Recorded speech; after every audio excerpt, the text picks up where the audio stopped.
និទានបែបអប់រំអំពីដង្កូវនិងមេអំបៅគឺជាសាច់រឿងដែលឆ្លុះបញ្ចាំងពីការតស៊ូការអត់ធ្មត់និងការផ្លាស់ប្ដូរជីវិតឲ្យកាន់តែប្រសើរឡើងខាងក្រោមនេះគឺជាសេចក្តីសង្ខេបនៃរឿងនេះកាលពីព្រេងនាយមានដង្កូវតូចមួយក្បាលរស់នៅលើដើមឈើបៃតងរាល់ថ្ងៃវាតែងតែស៊ីស្លឹកឈើនិងវាយឺតពីមែកមួយទៅមែកមួយសត្វដទៃទៀតជុំវិញខ្លួន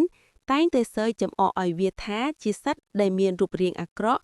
វាយឺតនិងគ្មានប្រយោជន៍អ្វីក្រៅពីស៊ីស្លឹកឈើឡើយទោះបីជាត្រូវគេមើលងាយប៉ុន្តែដង្កូវមិនដែលតបតឬបកបង់ចោលក្តីសង្ឃឹមឡើយនៅពេលដល់ពេលវេលាមួយវាក៏ចាប់ផ្ដើមខ្ជាក់សរសៃសូត្រមករំពាត់ខ្លួនឯងយ៉ាងជិតដែលយើងហៅថាដឹកដឿនៅក្នុងសម្បុកដ៏ងងឹតនិងចង្អៀតនោះដង្កូវត្រូវចំណាយពេលយ៉ាងយូរអត់ធ្មត់នឹងការនៅស្ងៀមនិងការផ្លាស់ប្ដូររូបរាងយ៉ាងឈឺចាប់នៅខាងក្នុងថ្ងៃមួយសម្បុកក៏ចាប់ផ្ដូវប្រែកសត្វដែលធ្លាប់តែជាដង្កូវអាក្រក់បានរើខ្លួនចេញមកប៉ុន្តែលើកនេះវាមិនមែនជាដង្កូវទៀតទេវាមានស្លាបដ៏ស្រស់ស្អាត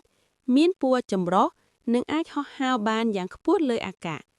វាបានក្លាយជាមេអំបៅដ៏ស្រស់ស្អាតដែលគ្រប់គ្នាទះដៃសរសើរអត្ថន័យអប់រំនៃរឿងនេះការតស៊ូព្យាយាម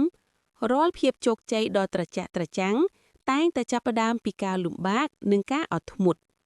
កុំវាយតម្លៃមនុស្សលើរូបរាងខាងក្រៅរូបរាងអាក្រក់នៅថ្ងៃនេះមិនមែនមានន័យថាអាក្រក់រហូតទៅនោះទេប្រសិនបើបុគ្គលនោះមានការអភិវឌ្ឍខ្លួន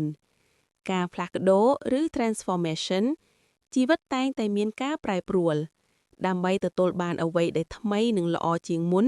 យើងត្រូវហ៊ានលះបង់ភាពសុខស្រួលចាស់ដូចជាដង្កូវដែលហ៊ានលះបង់ការស៊ីស្លឹកឈើដើម្បីទៅដេកក្នុងសម្បុក